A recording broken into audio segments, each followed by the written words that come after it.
প্রধান উপদেষ্টার প্রেস সচিব শফিকুল আলম বলেছেন, গোপালগঞ্জের পুরো ঘটনা তদন্ত কমিটি খতিয়ে দেখবে। তিনি জানান, ঘটনা কেন হলো, কিভাবে মৃত্যুগুলো হলো, সহিংসতা কারা করলো, সব বিষয় দেখবে তদন্ত কমিটি। বৃহস্পতিবার উপদেষ্টা পরিষদের সিদ্ধান্ত নিয়ে রাজধানীর ফরেন সার্ভিস একাডেমিতে আয়োজিত ব্রিফিংয়ে তথ্য জানান তিনি।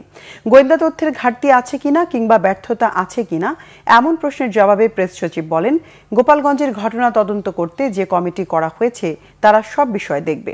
এছাড়া উপদেষ্টা পরিষদের সভায় মানবদেহে অঙ্গ-প্রত্যঙ্গ সংযোজন অধ্যাদেশ 2025-এর খসড়া চূড়ান্ত অনুমোদন করা হয়েছে বলেও জানান তিনি।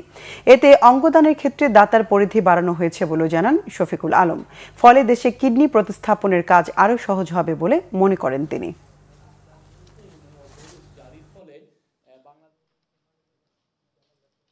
গোপালগঞ্জ নিয়ে আজকে ক্যাবিনেটে বিস্তারিত আলোচনা হয় এবং ক্যাবিনেটের আলোচনার পরে আপনারা অলরেডি জেনেছেন যে একটা প্রোব কমিটি করা হয়েছে সিনিয়র সেক্রেটারি হোম মিনিস্ট্রির নেতৃত্বে।